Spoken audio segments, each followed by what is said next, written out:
And welcome everyone to a Total War Rise of Mordor 2v2 land battle replay today. Today's replay was sent to me by ACG, who's commanding the Easterlings. His ally today is commanding Gondor. His ally is Cuppa commanding Gondor today. The opponents are Era commanding Erebor and Tatutu commanding the Woodland realm.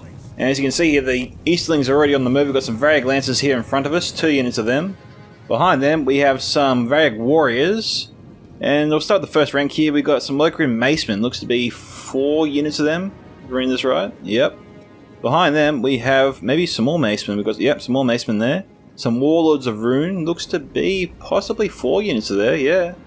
And some Lokrim Halberdiers. Over here we have 2 more units of Varag Lancers, so Eastling's gone very heavy here on the cav.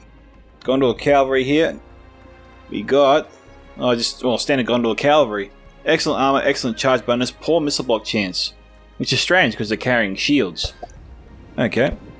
We have here Prince Coast Guards, decent unit but are vulnerable to flanking maneuvers. We have some Pelican Marines here, good javelin unit also, a couple units there. Some Gondor Sword Infantry, the heart and soul of the Gondor army, 5 units of them. Some Warriors Losnark Shock Infantry, medium. We got some Knights of the Silver Swan, interesting to see them. Got some Gondor Cav, 2 units of there. Prince Coast Guards, and Pelican Marines. So, already we're seeing the difference between, I think, the men of the world and the dwarves and elves, for that matter. They have gone very little cav here. We've got some escort mercenaries, 2 units belonging to Erebor. And it doesn't look like... Oh no, we've got some Elven King Riders here. This is the only cavalry unit that Mirkwood can bring, and you can only bring 1 unit. I think it's capped at 1. So we'll start with, I think, Tatutu's army there.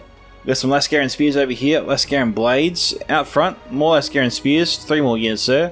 3 more units of Lascaran Spears, 5 units here. Oh, we've got some Lords of Lascaran and some Lascaran Archers, okay, so... Looks like, geez, what we got here? 2 units of Lords of Lascaran there, Lascaran Archers, 2 units there. So 3 units total of Lords of Lascaran. We've got some Iron Guards here for Erebor. We've got some Erebor Axe Warriors, couple units there. Grim Hammers and some Erebor Axe Warriors, Spears of Erebor. 2 more units there of Spears of Erebor. We've got 3 units there of Erebor Axe Warriors. And Grim Hammers also 2 more units. Now I am sort of questioning... Okay, now this makes more sense. I was questioning why Erebor was separating from Mirkwood, because given the amount of cavalry the Eastlings and Gondor have, Erebor and Mirkwood really need to stay as a united front here. And they got to make sure their cav just stays in the rear to protect their flanks and their rear from recharges, of course. Now, it's straight into the Lascaran Spears here. They've all deployed to the front. I like what he did before, where he had the Lascaran Spears guarding his flank. Again, looks like Mirkwood's trying to collapse his line.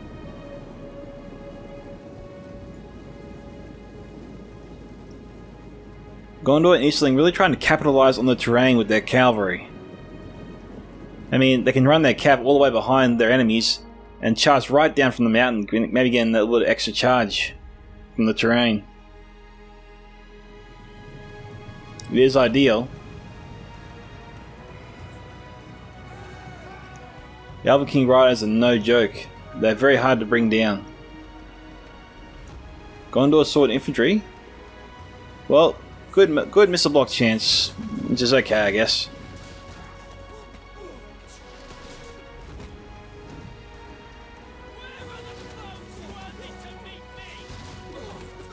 And Gondor taking a slight beating there, but standing up well there to the elves. Gondor's generally here very close to the front lines. He's just fortunate Erebor didn't bring any archers with him. That's another thing. Erebor brought no crossbows with his army. So, you know, Erebor has a lack of cav, no crossbows whatsoever, so he can't even fire at the enemy cavalry as it's charging around him, or trying to charge into him for that matter. He's got a couple of units of escort mercenaries, but it shouldn't be any match to the sizable cavalry force that Gondor alone has brought today. But he's going to try. Pelican Marines here fired a volley into the escort mercenaries, but got slammed. Took out 21 of them so far. Prince Coast Guards charging in. Mercenaries have pulled out. Might not sustain any casualties. Very minor. That unit. He got clipped by the Prince Coast Guards. Okay, Varag Lancers coming in. Going up against Lascaran Blades. You think this would favour Easterlings right here.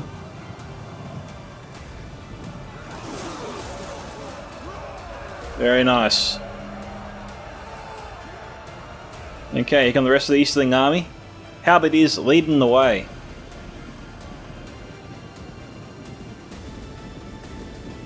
Charging right into the flanks here of the Lascaran Spears.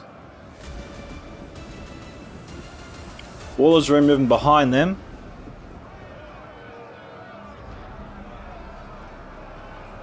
Okay, Raylands is charging again, this time into Erebor. Okay, I'm trying to look at the casualty rates here. No casualties yet. They only got 6 kills. Trying to go after the archers here, but we got the Lascaran Blades trying to cut them off. Okay, they killed about 13 of them so far.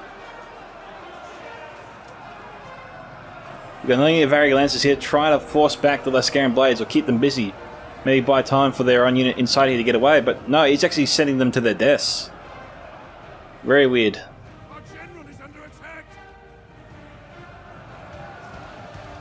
Okay, we've got Knights of the Silver Swan here. It looks like the escort mercenaries have been pinned between both players, Gondor and Easterlings. Wow, Gondor sacrificing a huge opportunity there to charge right into the rear ranks.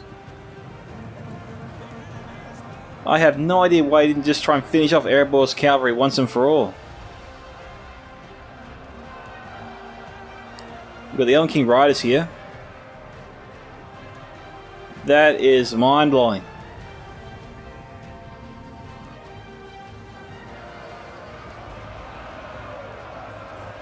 Mirkwood's being pressed hard here. The Easterlings really focusing the Varag warriors on the Mirkwood's right flank here. Supported by the Macemen.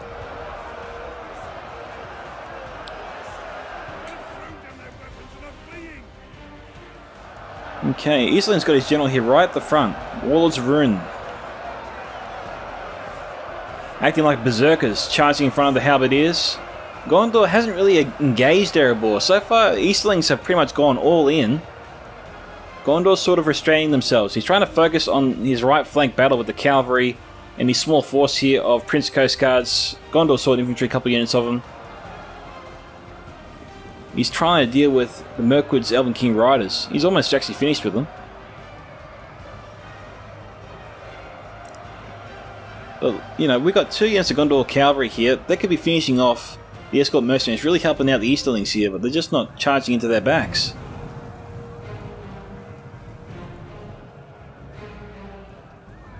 It's very strange.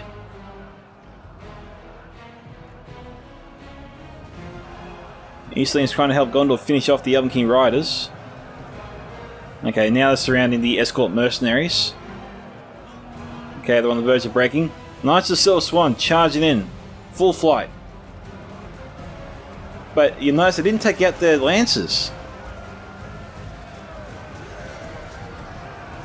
And now they take them out.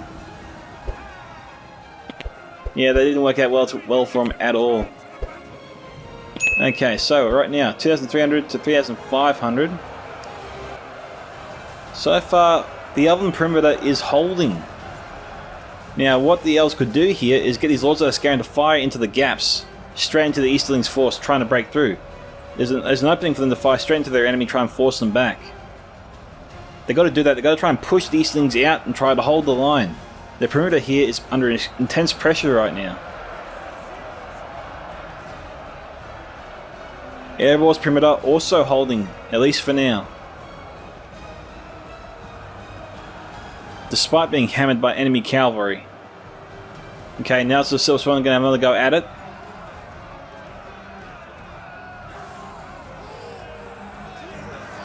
That was better. It's weird. They got a better gallop by just kicking off from just in front of them. You recall they charged in, had a good charge in, but for some reason didn't deploy their lancers.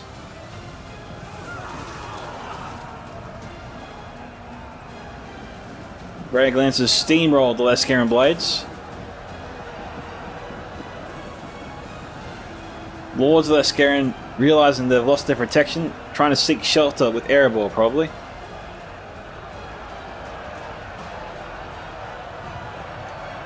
We've got Warlords of Ruin attacking the elves from behind.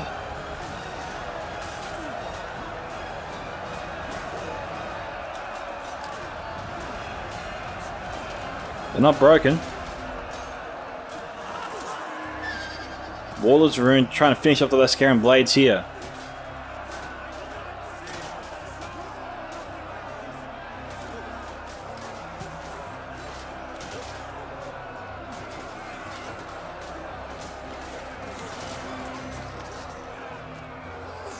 Yes, they're going to be about finished.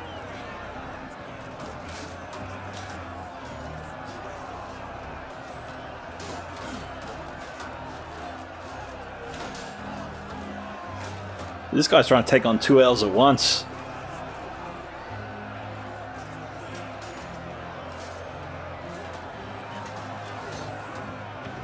You can see the blood flowing, but not from the elves.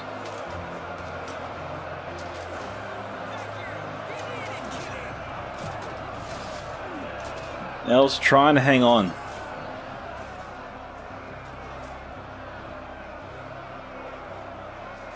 Now we've got the Spear Guard of Erebor along with some Axe Guard of Erebor. They need to charge into the flank of the Varag warriors. Try and help the elves turn the tide there. Gondor cavalry moving around. Lurker and Mason seem exhausted.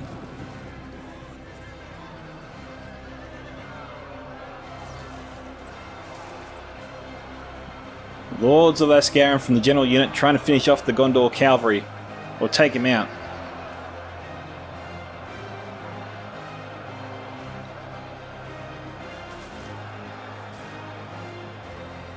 Erebor Axe Warriors only lost 17 dwarves so far.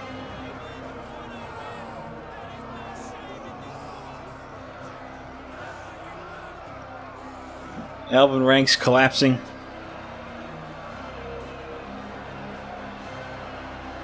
They're being folded up. Their ranks are starting to fall like dominoes. One by one.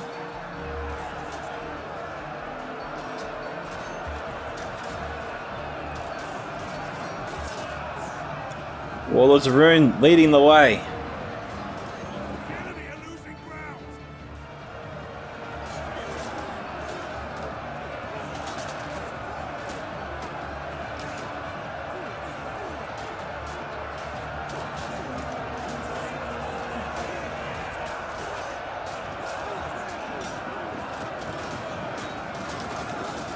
Elves hold the line.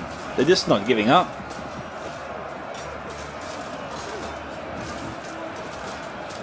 You'd think this would wear them down.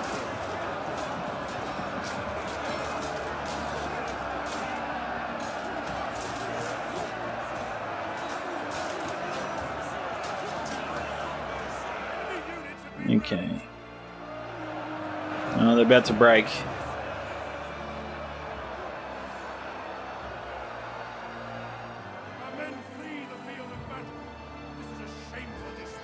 Erebor X Warriors down to 40, 46 there. Knights of the Silver Swan trying to finish them off. Lords of Lascaran and Lascaran archers being harassed. Gondor cavalry down to 13 in that unit. Warriors lost broke originally, but they're back in the fight.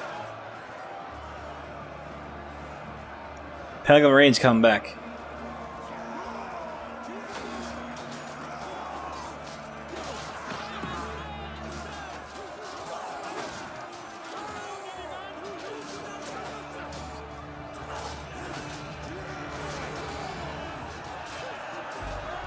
It's a bit annoying. You want to see a kill.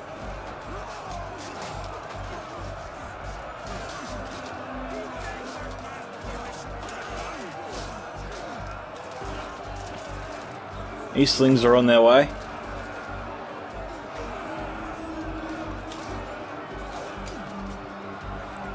Grim Hammer's trying to protect the Lords of Lascaran.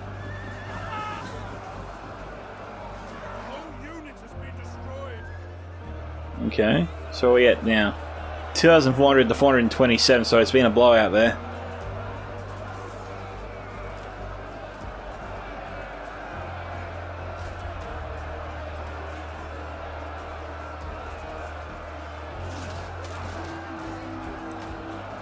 Pelling Marines tapping their shields.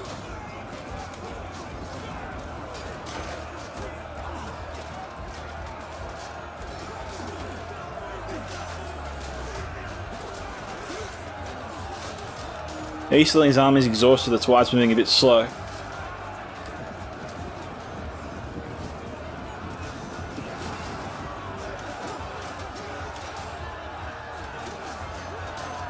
The war's being carved down before us. Jeez, the commander with his axe there. Chopped right through the dwarven collarbone.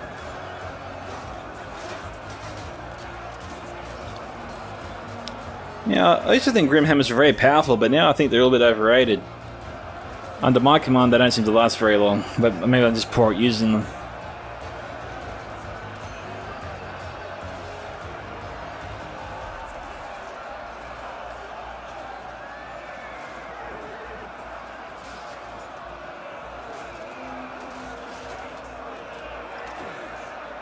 Gondor and Easterlings just keeping their cav in the fight, surrounding the Grimhammers.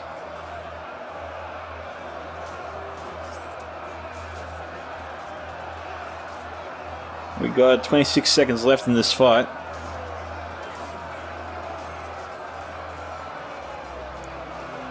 It's like that scene in The Lord of the Rings and the Fellowship in Mordor, when you see the goblins surround the Fellowship and inch closer and closer to their doom.